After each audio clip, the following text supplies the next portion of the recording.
再び手塚さんにお付き合いいただくん I've ですが asked Tezuka-san to join me again due to the fact that at this year's E3, we're taking on the unprecedented challenge of announcing 2 new Super Mario Bros. Games at once.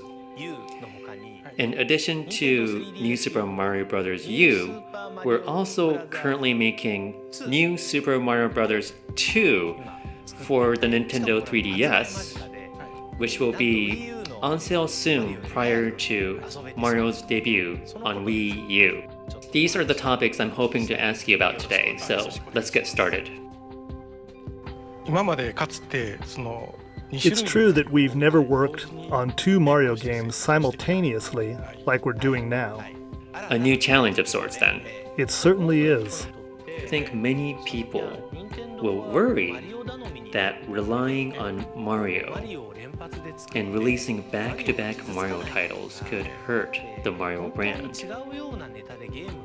And they may also wonder if the 2 games can really be all that different. Well, one feature of the game I pushed for with New Super Mario Bros. 2 was the concept of collecting 1,000,000 coins. Is it actually possible to collect 1,000,000 coins? Well, yes, actually, we've made it so that you can do it.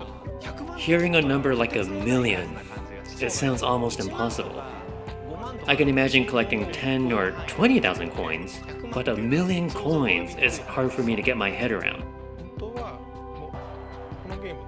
Well, I really want people to play this game for a long time. Mario games have always been a bit of plugging away at the same course again and again, and before you know it, 6 months or even a year has passed. We talked about ways we could expand on the idea even further to find something that would keep people coming back potentially forever, and that became the idea behind collecting 1,000,000 coins. Once we had that, we thought it would be best to tie all the other elements of the game into that 1,000,000 coin concept. And we also wanted to use StreetPass, a feature that didn't previously exist, to allow players to exchange data and challenge one another. And since gathering coins is a focus, we think this will make players want to gather more coins than the other players.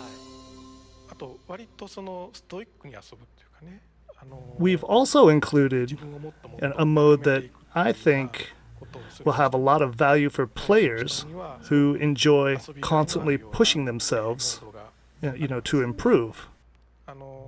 This is called Coin Rush, and it's where you only have, one player. One Mario, right? Oh, that's right, one Mario. And in this mode, making one mistake means game over, right? That's right. There's no room for mistakes. What's more, in this mode you'll play 3 courses chosen at random from courses you've completed in the main game. The goal in this mode is to see if you can clear those 3 courses back to back without losing a Mario. And you don't know which order the 3 courses will appear until you start playing. That's right. Rather than playing through the game normally, then going back a bit to replay past levels, you have to overcome a challenge that's been chosen for you. Once, players get used to the game, I'll think they find this mode really challenging and exciting. So it tests your Mario improv skills in a way.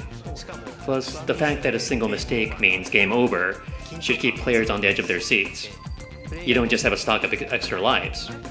And that's what I think makes it a bit different from what we've done before with Mario. The game is also filled with the various ways to earn a lot of coins at once. To help you eventually collect 1,000,000 coins. Exactly, and these new effects are pretty hard to miss. They all involve a lot of coins appearing at once, so the game may feel a bit different from previous Mario titles. You've also included a 2-player mode this time, right? Can you talk about that? Well, the 4-person multiplayer on the Wii version was so much fun, and we did include a mode on the Nintendo DS game that 2 people could play. But, having two people play together created a lot of hurdles on the processing side. I've always wanted to create a two-player experience where you would be able to play all the courses together. So this time, we considered the capabilities of the 3DS. You were able to do various things that you couldn't on the original DS. Yep, and we really wanted to do that. 実際どうですか、その2人で How have you found the experience of playing with someone nearby, but on two different screens? It must be a bit different than gathering everyone around a single TV to play, even if the number of players was the same. It is different, but with this game, the same image is appearing on both 3DS systems. So actually, you are showing an image similar to what people would see on a TV, but on the 3DS. Right, it's more exciting that way. I get it. It's much more fun to be able to see the person you are playing with. If you let players have different screens on their systems, they get separated from each other right away, unless they're really trying not to. How does playing a game with two people on the 3DS actually feel? Is it much different from playing a game on your own? I think so. More than anything, you end up wanting to work together to clear the game as opposed to simply, trying to take each other down. The screen you're playing on, of course, is much smaller than a TV, which can make playing together that much more of a challenge, but you really end up needing to talk and look out for each other as you play. Please give a few words to our fans about the first-time experience of making two Mario games at the same time.